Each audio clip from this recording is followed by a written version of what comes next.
ya Rasul, hendaknya makom Ibrahim itu bisa digunakan untuk sholat. Setelah beberapa saat kemudian Rasulullah menerima wahyu ini, ayat wakil jalanal baita al-ayat sampai akhir.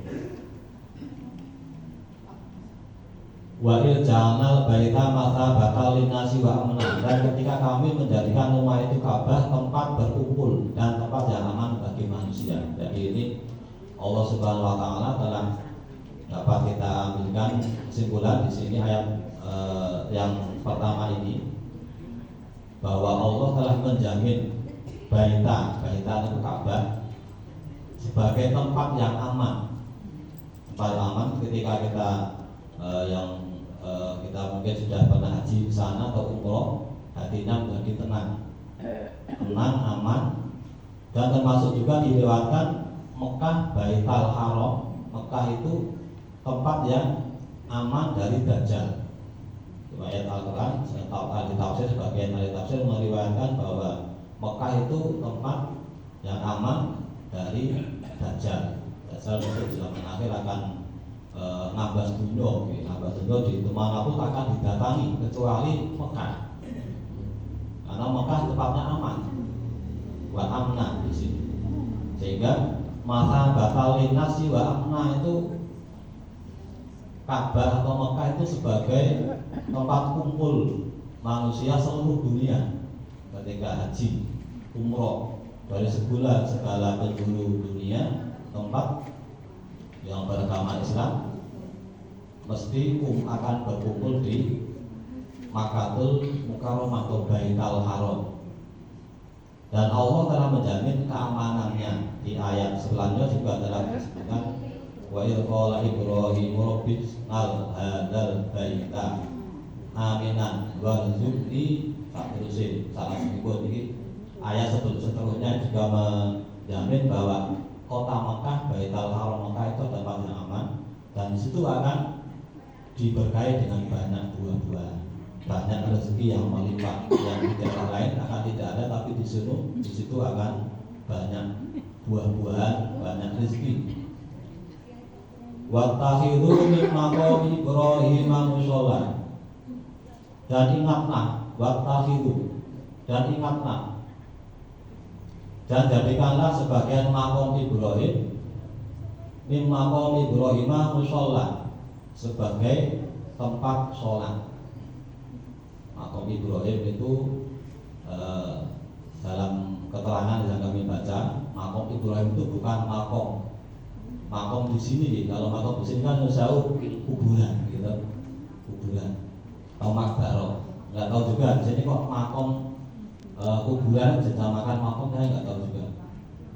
Kalau makbaro itu tempat kuburan, itu makbaro. Yang makom itu, kalau bahasa Arabnya makom itu tempat atau kedudukan, sehingga makom bisa diartikan sebagai derajat, itu makom. Tapi makom di sini, makom Ibrahim itu yang dimaksud dengan makom Ibrahim itu bukan makomnya atau tempatnya jenazahnya Ibrahim, bukan situ. Makom itu adalah sebuah batu yang ukurannya kurang lebih 1,5 meter persegi. Dikatakan, diterangkan di tafsirnya Marogi itu dikatakan batu itu adalah dari surga, karena sebagian dari Hajar Aswad dan sebagian dari makom Ibrahim. Ketika beliau Nabi Ibrahim itu akan mendirikan Ka'bah, muncul ke waktu, tapi tidak sampai itu hancik waktu itu. Sehingga sekarang dinamakan makom Ibrahim. Dan salah satu ulama menyebutkan salah satu tempat yang istijab untuk berdoa itu adalah makom Ibrahim. Bapak Ibu yang sudah pernah haji atau umroh di sana bisa nanti berdoa di situ. Atau sebagian ada yang melaksanakan sholat di sebelahnya makom Ibrahim. Dan ingatlah ketika kami wasiatkan kepada Ibrahim dan Ismail, bersihkanlah kemahku untuk orang lain yang tawaf. Di zaman dulu ketika sebelum Rasulullah atau zaman jahiliyah, Ka'bah itu sempat digunakan untuk beribadah atau untuk menyembah berhala. Tapi orang-orang yang musyrik, orang yang munafik, di situ banyak berhala-berhala. Makanya di sini didahului bersihkanlah rumahku untuk orang-orang yang tawaf, yang iktikaf, serta yang rukuk dan sujud. Allah memerintahkan untuk menghilangkan Ka'bah, Baitul Haram, dari berhala, dari hal-hal yang mengkotori, termasuk kata-kata kotor. Sebagian ulama menafsirkan bersihkanlah itu bersih dari kata-kata kotor, bohong, dan kata-kata jelek yang lainnya, termasuk barang-barang yang najis, masuk berhala, dibersihkan dan disediakan untuk orang yang tawaf, iktikaf dan sholat. Surat Al-Baqarah 125. Ini ayat dari Al-Baqarah 125, kurang lebih isinya seperti itu, terkait dengan tawaf atau iktikaf. Di sini ada kata wal akifina warruk'is sujud. Wal akifina, iktikaf, orang yang iktikaf. Jadi Al-Quran beberapa ayat telah menyebutkan kata-kata iktikaf. Wala tubashiruhunna wa antum akifuna fil masajid, itu juga kata-kata iktikaf. Jadi di sini ayat Al-Quran yang terkait dengan iktikaf di antara lain itu Al-Baqarah 125.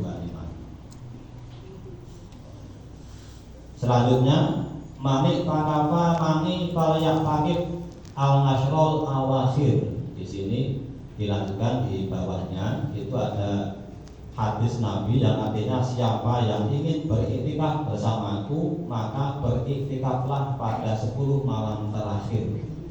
Ya. Bisa iktikaf itu sebelum sahur atau setelah tarawih jika kita iktikaf.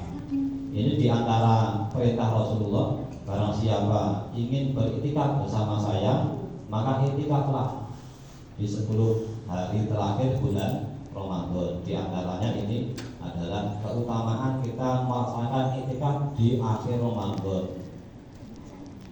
Iltamisuha fil tis'il awakhir min Ramadan. Fi tasingatin tabqa, fi sabingatin tabqa, fi qolisatin tabqa. Selanjutnya hadis Rasulullah juga menerangkan di sini, carilah Lailatul Qadar pada 9 hari terakhir Ramadan, pada malam yang tersisa ke-9, ke-7 dan ke-5. Ini mungkin masih ada kesempatan di penghujung Ramadan ini, ya. Monggo nanti digunakan untuk iktikaf. Apabila yang sudah lanjutkan, yang belum bisa mensul, masih ada kesempatan.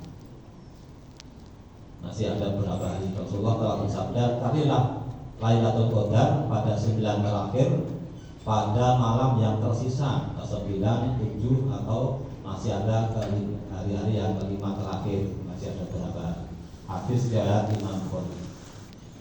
Selanjutnya Aisyah radhiyallahu anha zaujin Nabi sallallahu alaihi wasallam. Anan Nabiyya sallallahu alaihi wasallam kana yaqtaqul mashrul awakhir min Ramadan hatta tawafahu Allahu tsumma taqafa azwajuhu min ba'dihi. Yang artinya dari Aisyah radhiyallahu anha, istri Nabi sallallahu alaihi wasallam menuturkan, sesungguhnya Nabi SAW melakukan iktikaf pada 10 hari terakhir bulan Ramadan hingga beliau wafat. Kemudian istri-istrinya mengerjakan iktikaf sepeninggal beliau. Ini juga menguatkan bahwa Rasulullah juga melaksanakan iktikaf di 10 hari terakhir, dilanjutkan dengan istri-istrinya. Ini yang ketiga ini kadang